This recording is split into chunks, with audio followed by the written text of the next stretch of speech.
Hey everybody, here's what's for dinner tonight. Just something else to whet your appetite for the Living Your Dreams conference coming up in November, and the registrations are starting to pour in and I'm so excited. I want to get more and more women, the word out there for more and more women to come to this conference. It's really going to be a blessed event to encourage, inspire, and finish out the new year this year strong, right? So I had a bunch of leftovers. Last week I made a big pot of sauce and meatballs, and I made some whole grain angel hair pasta to go alongside of it. And every time I do that, I make a lot, and then I always have leftovers. And one of the things I love to do with leftover pasta is to make a pasta frittata, and that's what I made. So it's very, very simple. Now, I did add some kale to it because, as you know by now, I'm kind of the kale queen. I love it, and I try to get it in everything.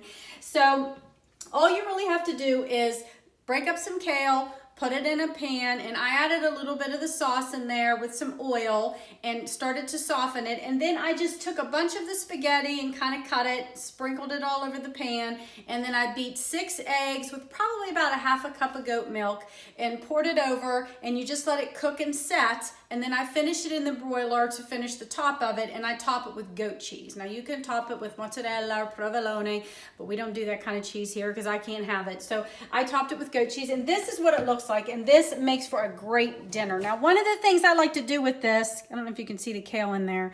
One of the things I like to do with this is to serve it with arugula, which I don't have. But one of the things I like to do is like serve it on a plate like this, and then top it with some fresh arugula and a drizzle of olive oil, and that's my favorite way to serve it. Now, this is great for breakfast. It's good for dinner. You can see the pasta in there. You can see the little bit of kale. It's not a whole lot, but you can see a little bit of it.